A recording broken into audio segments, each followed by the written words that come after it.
Fine. Great. Hi, Dr. Mark here for Natural Health. Glad you can make it with us tonight.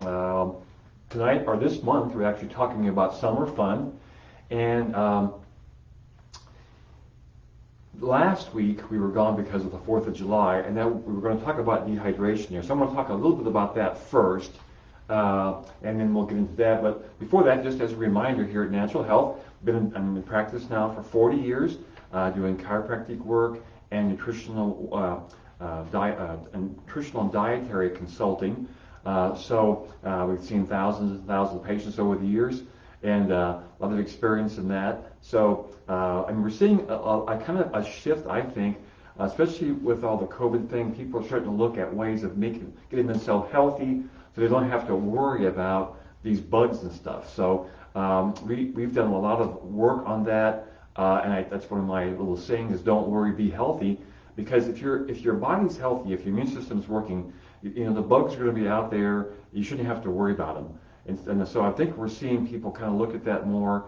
There's kind of always been a push towards more natural health, but now there's really more of an impetus to that because we've seen this COVID thing be such a debacle of craziness and all that stuff that people hopefully are kind of waking up to the fact that it's good to have mainstream medicine be there for emergencies, but as far as actual health, that's not what they really do. So that's what we do here at Natural Health is work on natural health. So without any more or no further ado, the thing with dehydration, the biggest thing that we see problems with is people have heard for decades now not to eat salt.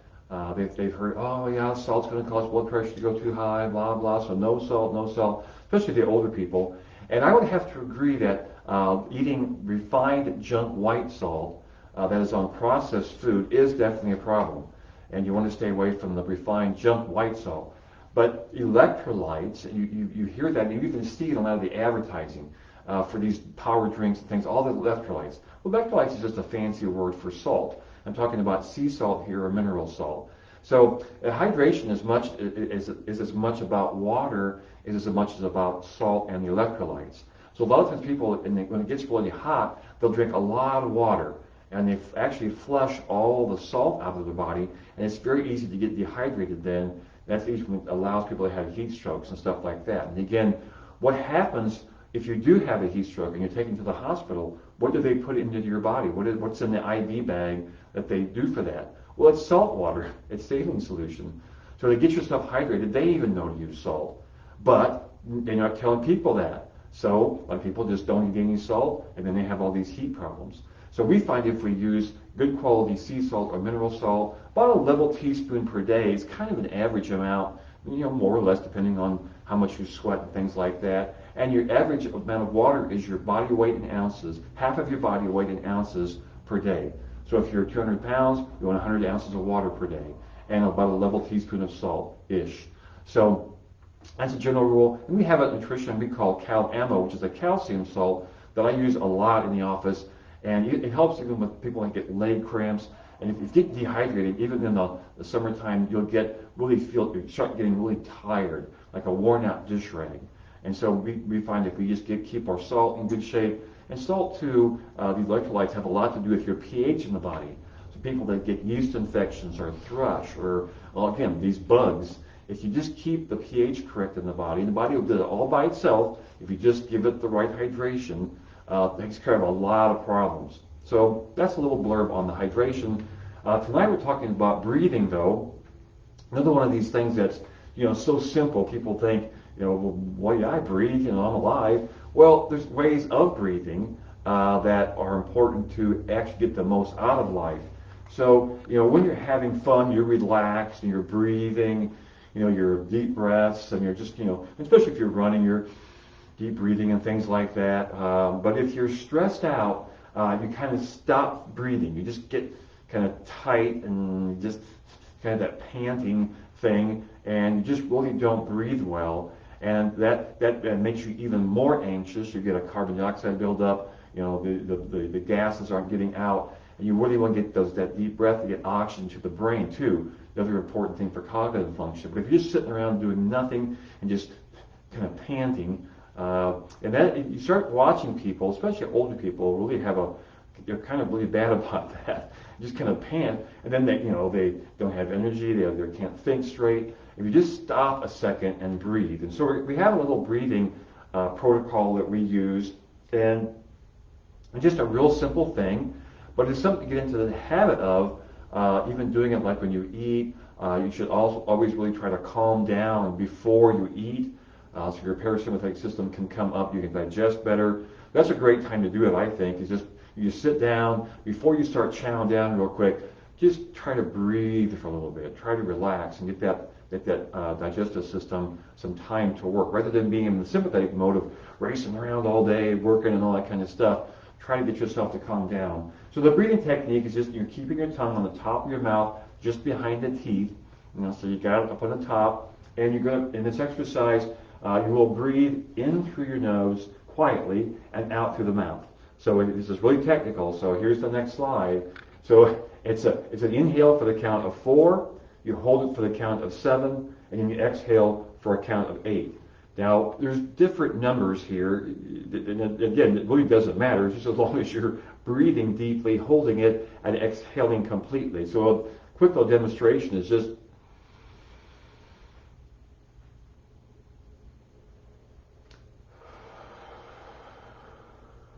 now, that seems like it's just so technical, right? Almost nobody else in the world can do it like that. Yeah, everybody can breathe, but it's just realizing why to breathe that way. Even I see people that are on these CPAP machines and all this kind of stuff to force them to breathe the right way. Well, if you do this during the day and you try to breathe at night, again, getting rid of the stuff that clogs up your nose, if you're having allergy issues, which is a liver thing, we deal with that all the time here at Natural Health, getting the body to work correctly, rather than buying machines to force it to work a certain way, or medication, or treatments, or whatever else. So it's just important to realize there's things you can do that really help you to do the right thing to help your body to work correctly. And breathing is one of the important ones. So is the drinking water and the salt thing, the hydration. So you do 4 breath cycles of this pattern. Do this every day, and you can do it even in bed at night. So that's another good time if you want to calm down and relax at nighttime. Stop watching the TV, watching things that you get all, especially horror movies. That's the worst thing to watch before bed. And then just try to breathe and relax and get that parasympathetic system to come up. So you have the 2 systems. I'm sure Dr. Chip's going to talk more about that in a minute and explain more about that. But you want that calming system, that the rest, relax, and rebuild system to come up so that you can, again, digestion works a lot better that way too. It's a good time before you eat. So I think that's a quick little blurb for me tonight. We're trying to keep it fun this month and not too long-winded. So probably been here enough. I'll let Dr. Chip take over with some more exciting information, and we'll see you next week. Big thing to remember too, before I forget, is we do have free consultations. People that don't really know what we do in this office or have never been in a chiropractor's office, there's no torture chambers in here. No, nothing you have to worry about, and we'll show you around if you need. But I take a little time to explain what we're doing. If we can help you, if you have problems, we can help. Well, that's what the consultation is for. Kind of deciding whether to go chiropractic, nutrition, both, which one first. It doesn't matter. It's all good. So we're here to help with that too. So I'll let Dr. Chip take over and explain more things, and we'll see you next week. There we go. All righty, great. So we're talking about summer fun, like you said, a little hydration talk there. Again, we're kind of missing from last week there too. So now the topic is tonight with breathing, and let's just keep it going here. So again, breathing fun facts. Again, I think this is important to kind of wrap your heads around there too, just to see that, hey, breathing is an important factor of our lives, and that we actually could kind of almost take, sometimes we kind of take for granted that we're here because of that breathing there too. So again, breathing, we inhale 2 million liters of air per day on average. Within seconds, it's transported to every cell in the body, and you can't live very long without it. So again, just important factors of why breathing is a very vital essence of our being there too. So, and like this there too, you can see is that it's transported to every cell in the body. Now again, that's typically when you're an average healthy person there too. just as we get the breath in, it gets down to the lungs. It helps to oxygenate the blood throughout the circulation too. That's why the heart is there to pump the good oxygenated blood down into the extremities, kind of going through from the left to the right. And again, that's kind of more of oxygenating or getting that oxygen or those different different forms of different air and all that too to those cells. And so again, the cells of our body is what makes up everything. So that's why it's important that we're able to feed those cells properly with good oxygen supply and good air there too. So again, and that's kind of one factor there, but we're going to talk about why there are modes of what happens is that we get caught into a thought pattern or get caught into more of a nervous system dysfunction where that breathing starts to get impeded or inhibited. And so again, always going back to it, stress relief, or you could just say kind of the three different kinds of stress. So again, we have the physical trauma. So that could be more of a physical injury sometimes, or many times is that when we have different injuries and all that, you can tell our breathing changes pretty quick. And so again, that's kind of more of an immediate response to what has happened in our environment. So again, say you sprain your ankle, you're not just going to sit there and say, this is a nice thing. It's more of that breathing that's going to change, and you might have some quick breaths or anything like that. It's because there's a physical injury. Typically, that's kind of the body saying, is there a threat in my environment?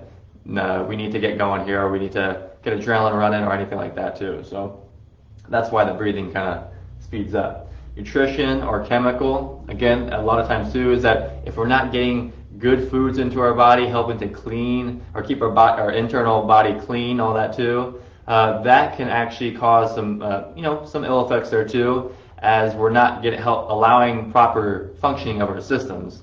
And so again, that kind of causes that whole cascade of not getting ample supply of air or oxygen to the blood or the cells, not good clean blood. And so again, a lot of different factors there too. So that's why it's good to have, eat some good clean whole foods there, and not to go too crazy on the other end. And then chemical wise is it just to make sure that we're not, getting too overloaded with any chemicals, say environment and anything like that too.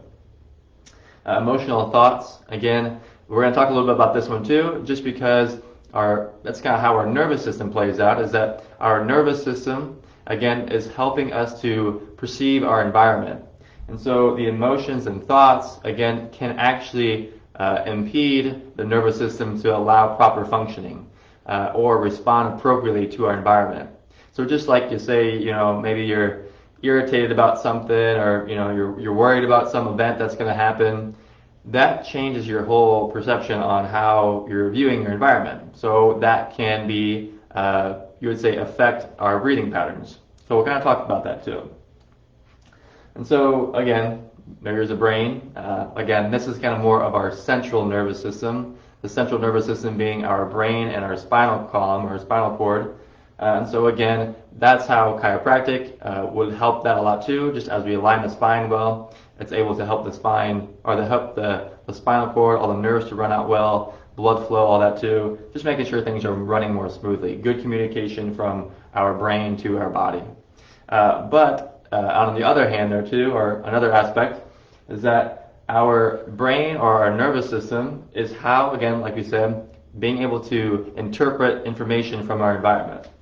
And so we can kind of see here, so there's two different modes, or this is kind of more of a brief summary about the two different kinds of functioning or modes of our nervous system. Autonomic nervous system is more of our involuntary nervous system. It's kind of more just everything that happens without our conscious, awareness or just our thinking about it. So it's just kind of like, your breathing. You're only aware of your breathing until you become aware of it. But you're breathing all the time, typically. Digestion, you don't really think about that, but again, your body's able to digest foods properly there too. Your circulation throughout your blood, just all those different things there too. And so that's kind of more that autonomic term. So again, there's a sympathetic side. Again, over here, it's more of a freeze, fight, or flight. There's other variations of it too. But again, that's kind of more of our revved up state. So again, kind of more of like we said, kind of getting irritated or worried about something. or there's a immediate threat in our environment, that's going to change our nervous system behavior.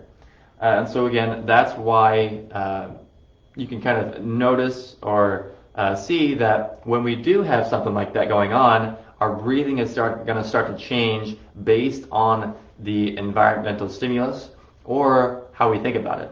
And so that's a big thing there too, is just when we notice our breathing has changed, that's another way of saying, oh, okay, I need to slow down a little bit here. I need to come back and I need to, take a nice breath there. And so that's kind of one part of that. The other side is the parasympathetic nervous system, our rest and digest. And again, that's kind of more of our relaxed state. Now again, both these systems are not bad, they're not good, they're just different modes.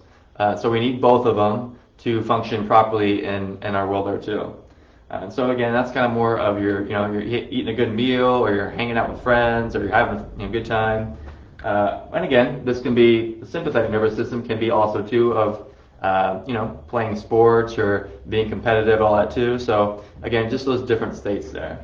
But it's up to us to be able to regulate those states properly so that our bodies are able to function properly. And so again, our breathing is a very important or essential, you'd say, factor of how to regulate our nervous system properly. And so just like anything, everything is connected within our body, and the nervous system is how our brain is communicating with the rest of our body. Now, we've talked about breathing being an involuntary thing, but it can be a voluntary thing. And it's one of the few things that are like that. So that's why breathing is it's a good tool to help us to be able to regulate that better. And so again, just when we notice ourselves having that different breathing type, say that we're breathing up high with our chest, or we're taking very shallow, small breaths, or we're not, breathing through, our diaphragm. We're not breathing kind of slow and controlled. If we're going kind of too far, or you can kind of feel there too, is when our muscles are tight, when we're kind of getting uptight about different things. That's when we start to notice our breathing is a little different. And so when we're able to catch that, we're able to be aware of that, we can actually help our breathing to be able to regulate our breathing better, and that helps to regulate our nervous system better there too. Now again, just kind of helps the body to heal. So in this state, we want to run away from the tiger. We want to get out of immediate threat. But in this state, we're able to fight off infections. We're able to, you would say, defend ourselves from bacteria, viruses, bugs, all that. And so again, but if the tiger's in the room, we don't really care about the immune system part. We want to get away from the thing that's about to eat us. But if again we're in a nice safe environment, relaxed, that's where the immune system can kick back in, and again able to regulate that too. So that's why it's important for our own cells to be able to notice that, or be able to regulate that better, to where we're actually helping out our nervous systems to regulate by our breathing. And that's why our breathing is such a neat factor, that we can actually help that too. So a lot of breathing styles out there, a lot of different things you can do, but the main thing is just, again, when we can bring our attention to it and see what's going on, and again just kind of control the breathing, just nice and easy, and really just being present with our breath can just, in a sense, help regulate a lot of things there too. So again, just a lot of different ways of saying it. Because our bodies are amazing healing machines, or you would say organisms that, and it's always trying to heal, but sometimes it can't. So like we said, kind of more of that immune system, or the immediate threat.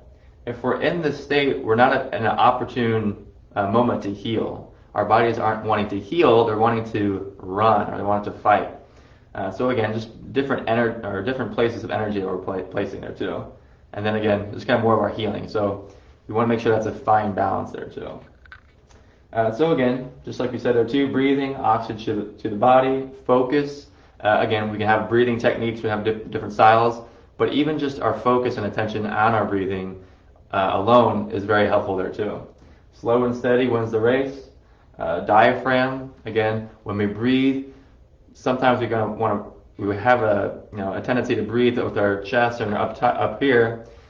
But if you can breathe that, you can pull that breath down into the diaphragm area, make sure to kind of concentrate on that. It just helps us to regulate and slow that breathing better too. And it's kind of more of kind of allowing the nervous system to regulate better. And then intention is just, again, what are we thinking during that time?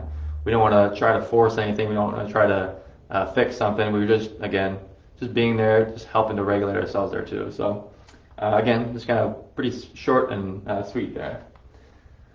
So again, that is it for the breathing here tonight. So again, you can always follow us at Natural Health Quincy IL at Facebook, YouTube, Brighteon, and Instagram. We're located at 2000 Jefferson Street in Quincy, Illinois. You can always subscribe to our email list at naturalhealthquincy.com, and our number is 217-228-2040. So again, thank you so much for watching again. I hope you learned some good information about breathing, hydration, and we're always, again, trying to help you out to get more information out there for you, because, again, we have experienced things that have worked in the office here for our own selves, and we just want to share it to you too. So, again, thank you. Have a great week, and have a good summer fun.